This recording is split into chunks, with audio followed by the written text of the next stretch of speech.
Hello student, आज हम नए चैप्टर की शुरुआत करते हैं। हमारा फर्स्ट चैप्टर कंप्लीट हो चुका था। अब नेक्स्ट चैप्टर है आपका बायोलॉजिकल क्लासिफिकेशन। बायोलॉजिकल क्लासिफिकेशन नाम से पता चला, बायो मतलब कि लिविंग, लॉजिकल मतलब कि स्टडी। किसकी स्टडी? लिविंग की। आपने पिछले चैप्टर में लिविंग की स्टडी करी, कैसे की गई, डिफरेंट टाइप्स के एनिमल्स जब पता किए कि सब अलग अलग तरह के एनिमल्स होते हैं, ऑर्गेनिक होते हैं, प्लांट्स होते हैं, लेकिन उनका क्लासिफिकेशन जरूरी होता है। तो इस चैप्टर में क्या है, हम पढ़ेंगे लिविंग ऑर्गेनिक जिनकी हम स्टडी करते हैं उनका क्लासिफिकेशन करना। क्लासिफिकेशन क्यों जरूरी है? क्योंकि जितने भी ऑर्गेनिज्म हैं, अगर हमारे 10 या 15 एनिमल्स के ऑर्गेनिज्म हम जान चुके होते तो उनके बारे में पढ़ना आसान था। अगर बात की जाए 1.7 मिलियन 1.8 मिलियन की बात की जाए, उतने एनिमल को आप आसानी से स्टडी कर सकते हैं, इजीली स्टडी कर सकते हैं, नहीं कर सकते। उसके लिए क्या जरूरी है? क्लासिफिकेशन। कौन सा? बायोलॉजिकल क्लासिफिकेशन जरूरी होता है। पता चला, क्योंकि अगर 10, 15 या 10, 15, 20 ऑर्गेनिज्म की बात की जाए, अगर उनकी स्टडी की जाती तो हम नॉर्मली कर सकते थे। लेकिन अगर बात की जाए 1.7 million 1.8 million species, animal, plant, bacteria, इतनी सारी स्पीसीज, कैसे उनकी स्टडी करनी है, उनके लिए क्या जरूरी है? Biological classification. बायो मतलब लिविंग, भाई जितने भी दुनिया में जीव हैं, इस वर्ल्ड में जितने भी जीव हैं, लिविंग हैं, उनकी स्टडी करके उसका क्लासिफिकेशन करना, वो है बायोलॉजिकल क्लासिफिकेशन। क्लियर? सबसे पहले बात करते हैं क्लासिफिकेशन। क्लासिफिकेशन क्या होता है? पहले बताया ग्रुपिंग करना। किसकी? ऑर्गेनिज्म। किसकी? ऑर्गेनिज्म की अगर ग्रुपिंग करनी है तो उसे हम क्या बोलेंगे? क्लासिफिकेशन। किसके बेसिस पे?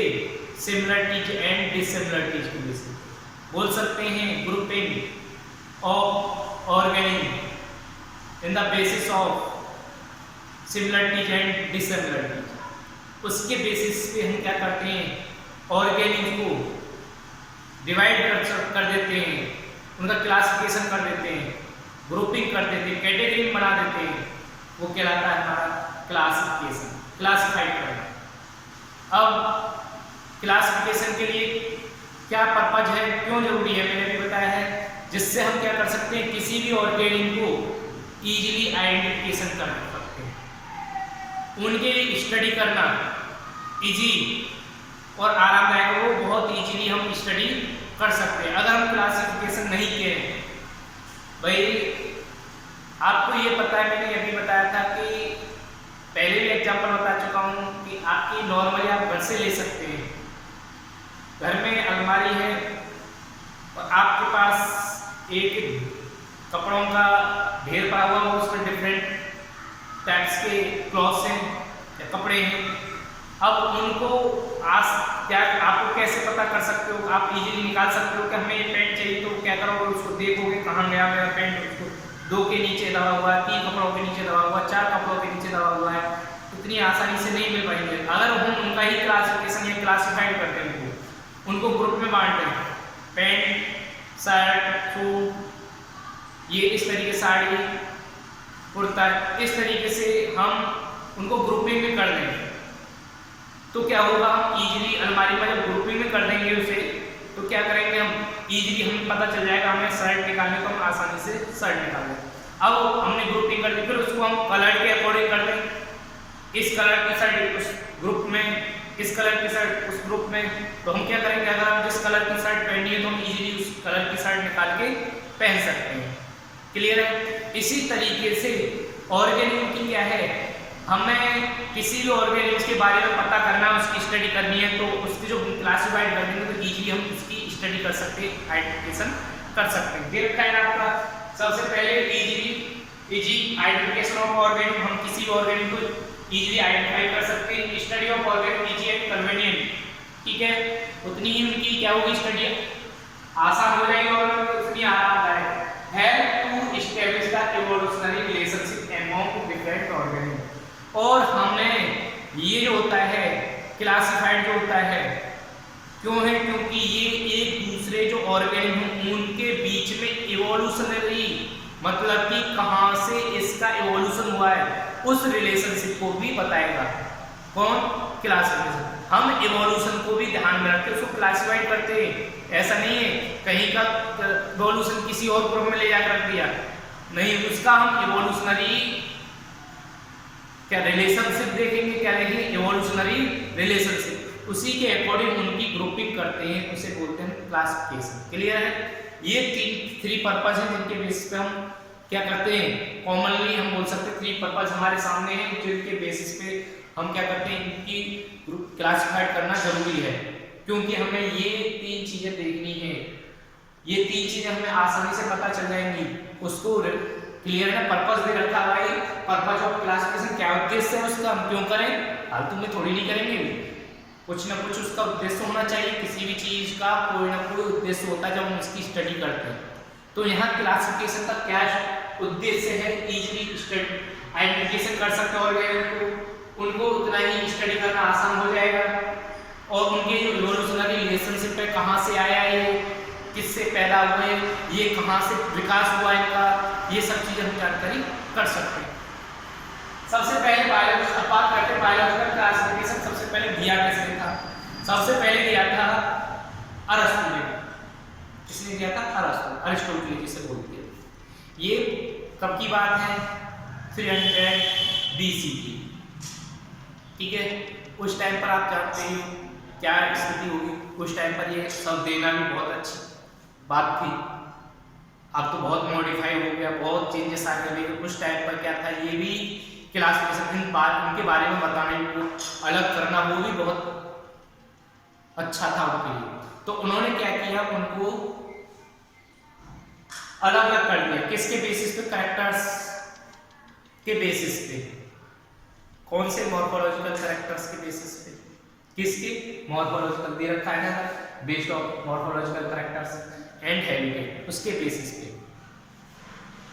अब बेसिस पे क्या कर दिया उन्होंने भाई, मैमल्स की बात करें देखो गलत कहा भाई, कुछ ना कुछ तो ड्रॉबैक्स होते हैं, कहीं ना कोई कमियां होती हैं। मैमल्स पानी में भी होता है और टेरेस्ट्रियल भी होता है, एक्वाटिक भी होता है, टेरेस्ट्रियल। वेल है, मैमल्स है, एक्वाटिक है और वो टेरेस्ट्रियल भी है, ठीक है ना, मोस्टली। तो ये क्या है, उसके बेसिस पे हमने हैबिटेट के बेसिस पे हम किसी को ग्रुपिंग में नहीं कर सकते, उसके बेसिस पे उनको ड्रॉबैक में कर दिया, मतलब उनकी कुछ कमियां आ गई हैं। लेकिन उन्होंने कोशिश की, अच्छा किया, उस टाइम पर बहुत अच्छी बात है। किसकी? अरस्तु की। लेकिन सेकंड टाइम जो दिया था साइंटिफिक तरीके से दिया था, वो दिया था कैरलस लीनियस ने। किसने दिया था? कैरलस लीनियस ने। कैरलस लीनियस ने दिया था टू किंगडम क्लासिफिकेशन। याद रखना है आपको, पूछ लिया था जिन्होंने बायोनोमियल नोमेनक्लेचर दिया था ना, कि किसी को भी नाम जो दिया था टू वर्ड्स में दिया था, एक जीनस और एक स्पीसीज। किसने दिया था? बायोनोमियल नोमेनक्लेचर, कैरलस लीनियस ने। अब उन्होंने भी टू किंगडम क्लासिफिकेशन दिया था, उन्होंने भी अपनी तरफ से बहुत अच्छी कोशिश की भाई। 1735 की बात है, उस टाइम पर उन्होंने क्लासिफिकेशन दिया, टू किंगडम क्लासिफिकेशन। उन्होंने क्या बोला कि जितनी भी दुनिया में ऑर्गेनिज्म है वो दो ग्रुप में बांट दिए, एक एनिमल और एक प्लांट। लेकिन कुछ ना कुछ कमियां तो होती हैं, और वो कमियां क्या थी, उन्होंने क्या काम किया, प्रोकैरियोटिक और यूकैरियोटिक को एक ही ग्रुप में रख दिया। जैसे कि प्लांट दे रखा है ना, देखते हैं एक बार और चेक करते हैं। देखो उन्होंने क्या काम छोड़ दिया, प्रोकैरियोटिक यूकैरियोटिक को सेम ग्रुप में रख दिया, मतलब प्लांट में रख दिया। बैक्टीरिया भी प्लांट में और प्लांट में आ गए। क्लियर? उसके बाद एक और कमी कर दी, प्रोकैरियोट जो होते हैं, बैक्टीरिया मैंने बताया था ना, प्रोकैरियोटिक बैक्टीरिया कौन कौन से बैक्टीरिया और साइनोबैक्टीरिया, ये प्लांट ग्रुप में शामिल कर दिए कि तुम प्लांट में रहोगे। लेकिन उनमें कुछ ना कुछ डिसिमिलरिटीज तो हैं, सेल स्ट्रक्चर, कुछ ना कुछ ऑर्गेनाइजेशन, उसकी बेसिस सिंपल कॉम्प्लेक्सिटी बहुत ज़्यादा है। लेकिन कुछ ना कुछ ड्रॉबैक क्या निकले उन्होंने, ड्रॉबैक मतलब कमियां क्या निकल आई, प्रोकैरियोट कमियां आई, प्रोकैरियोट यूकैरियोट सेम ग्रुप में कर दिए, ये भी कमियां हैं। प्रोकैरियोट अलग है, यूकैरियोट बहुत अलग है प्लांट ग्रुप के। और प्रोकैरियोट जैसे बैक्टीरिया साइनोबैक्टीरिया प्लांट में शामिल कर दिए, प्लांट में। और एक और कमी कर दी, फंजाई होते हैं उनको ऑटोट्रॉप्स के साथ शामिल कर दिया। किसके? ऑटोट्रॉप मतलब प्लांट के साथ फंजाई शामिल कर दिया। फंजाई तो जानते हैं हेटेरोट्रॉप्स होते हैं, न्यूट्रिशन अलग है उनका, रहने का तरीका अलग है, रहने सहने का उनका तरीका ही अलग है, तो क्यों कर दिया शामिल? ड्रॉबैक्स कमियां हैं भाई। उन्होंने तो अपनी टाइम पर खूब अच्छी कोशिश की थी, लेकिन जब बाद में किसी की स्टडी होती है ना, तो उस टाइम पर क्या होता है, कुछ कमियां जब नजर आती है तो उनको भी सुधारा जाता है। तो अब उस टाइम पर उन्होंने कम से कम शुरुआत तो की, साइंटिफिक मेहनत तरीके से उन्होंने किया तो सही, ठीक है। ये हो गया उन्होंने क्या कहा, ऑटोट्रॉप हेटेरोट्रॉप फंजाई से किंगडम प्लांट। उन्होंने ये कमियां कर दी कि उन्होंने ऑटोट्रॉप हेटेरोट्रॉप मतलब फंजाई को भी, हेटेरोट्रॉप मतलब फंजाई को भी प्लांट किंगडम में रख दिया, ठीक है। उसके साथ साथ उन्होंने एक और कमी कर दी, यूनिसेलुलर और मल्टीसेलुलर ऑर्गेनिज को सेम ग्रुप में रख दिया, यूनिसेलुलर और मल्टीसेलुलर। अब प्रोटिस्टा है भाई, प्रोटोजोन है, अमीबा पैरामीशियम, उनको तुम एनिमल के शामिल करना गलत है। ये यूनिसेलुलर है भाई, अमीबा है, पैरामीशियम है, ये सब अलग अलग है, ठीक है। किससे अलग है? Different animal. प्रोटोजोन, सीलेंट्रेडा, ये सब अलग है, ये कमियां कर दी उन्होंने, ठीक है ना। वो 9th में पढ़ा होगा आपने, पढ़े थे ना, फाइलम किंगडम पढ़े थे ना 9th में। उसी के बेसिस पर आप देख सकते हो यूनिसेलुलर और मल्टीसेलुलर ऑर्गेनिज सेम ग्रुप में एनिमल में शामिल करते हैं, किंगडम एनिमल चलेगा नहीं, ऐसा नहीं हो सकता, ठीक है। ये उन्होंने कमियां की थी, किसने की थी? कैरला सिंह। लेकिन उसके बाद 3 किंगडम क्लासिफिकेशन आया, जो दिया था किसने? हीकल ने। हीकल ने एक नया जोड़ दिया, क्या जोड़ दिया? कि प्रोटिस्टा जोड़ दिया उन्होंने। क्या जोड़ दिया? प्रोटिस्टा दे रखा है ना। प्लांटी एनिमलिया को दिए थे, किसने दिए थे? किसने दिया था? केरला सिंह ने प्रोटिस्टा हैकल ने लाके दे दिया, लेकिन उन्होंने कमियां छोड़ दी। अब प्रोटिस्टा शामिल तो कर दिया, लेकिन प्रोटिस्टा में क्या बैक्टीरिया और ये प्रोटोजोन ये सब उसी में एक ही ग्रुप में रख दिए। अब देखो तो बैक्टीरिया तो अलग है, वहाँ बैक्टीरिया में जानते वर्ड फॉर्मेशन होती है, जो आज मॉडर्न क्या है प्रोकैरियोटिक प्रोटिस्टा है, मॉडर्न प्रोटिस्टा में सेलुलर एब्सेंट होती है, तो वो सबसे बड़ी गलती करती wall and wall less organic same group में करती है, ठीक है। उसके साथ साथ फोटोसिंथेसिस नॉन फोटोसिंथेसिस ऑर्गेनिक में सेम ग्रुप में कर दिए, क्योंकि बैक्टीरिया जो होते हैं क्या होते हैं? नॉन फोटोसिंथेसिस होते हैं, और कुछ प्रोटिस्टा ये आपस में क्या क्या मिक्सचर कर दिया उन्होंने, कि सबको किसमें डाल दिया? प्रोटिस्टा में डाल दिया, ठीक है। ये कमियां किसने की थी? हीकल ने। क्या कमियां की थी उन्होंने? Wall and wall less organic और फोटोसिंथेटिक और नॉन फोटोसिंथेटिक ऑर्गेनिक को एक ही ग्रुप में कर दिया, इन दोनों को एक ग्रुप में कर दिया, wall and wall less organic और बैक्टीरिया प्रोटिस्टा को एक ही ग्रुप में कर दिया, और फोटोसिंथेसिस नॉन फोटोसिंथेसिस को एक ग्रुप में कर दिया, मतलब कि उसी ग्रुप में ला दिया प्रोटिस्टा में। ये गलत था, तो ये कमियां थी, लेकिन उन्होंने भी अच्छी कोशिश की। प्लांटी एनिमलिया प्रोटिस्टा में कोशिश की कि भाई इनको चलो यूनिसेलुलर को हम अलग हटा देते हैं, क्या कर देते हैं? अलग हटा देते हैं, क्लियर है। अलग उन्होंने हटा दिया कि भाई ये यूनिसेलुलर है, इनको इनके साथ नहीं रखना है। इसके बाद 4 किंगडम क्लासिफिकेशन आया। 4 किंगडम क्लासिफिकेशन में एक और ऐड कर दिया, चौथा किंगडम मोनेरा। मोनेरा मतलब फंजाई। फंजाई जो किया था वो किसने किया था? ऐड वो किया था कॉपलैंड ने, साइंटिस्ट कॉपलैंड, केवल भाई कॉपलैंड। उन्होंने क्या किया था? प्लांटी एनिमलिया तो उसने दे दिया 2 kingdom classification, Kerala Singh protista Haeckel ने जोड़ दिया। 3 किंगडम क्लासिफिकेशन 4 किंगडम में बैक्टीरिया को जब मोनेरा किसने जोड़ दिया? कॉपलैंड ने। लेकिन कुछ ना कुछ कमियां छोड़ गए। क्या कमियां छोड़ गए? उन्होंने फंजाई क्या जोड़ दिया? मोनेरा जोड़ दिया। लेकिन उन्होंने मोनेरा जोड़ के उन्होंने क्या किया भाई, ये जो प्राइमेटिव है भाई बैक्टीरिया से शुरुआत की है, ऐसा को अलग कर दो, ये अच्छा नहीं है, इनके साथ अच्छा नहीं होगा, ये बैक्टीरिया में जीवन की शुरुआत की है, इनको अलग करो भाई। प्रोकैरियोट्स को अलग करो, बाकी प्रोटिस्टा और मोनेरा को अलग करो, क्योंकि मोनेरा में प्रोकैरियोट्स आते हैं जिन्होंने शुरुआत की है जीवन की, लेकिन कुछ न कुछ कमियां रह जाती हैं। उन्होंने क्या काम किया, कमी की छोड़ दी कि ऑटोट्रॉप्स हेटेरोट्रॉप्स मतलब कि फंजाई को प्लांटी में लगा दे। ऐसा नहीं हो सकता भाई, प्लांटी जो है फंजाई जो होता है हेटेरोट्रॉप्स होता है, सेप्रोट्रॉप पैरासाइट से ब्लॉक करता है, जबकि मोस्टली प्लांट्स जो होते हैं वो कैसे होते हैं आपको पता ही है। उन पे ये प्रॉब्लम छोड़ गए, कौन छोड़ गए, कॉपलैंड।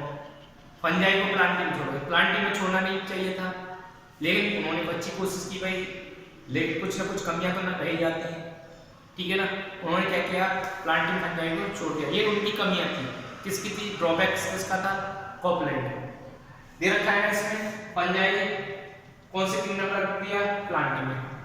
बाकी तो चार पूरी है, प्लांटी हो गया, इनमें के प्रोटिस्टा, मोनेरा को अलग करके प्रोटिस्टा से भाई ये बैक्टीरिया है, इनको अलग करो, प्राइमेटिव है, इनकी शुरुआत हुई है भाई, हमारे पूर्वज हैं ये हैं और ये हैं, इनको अलग करो, ठीक है।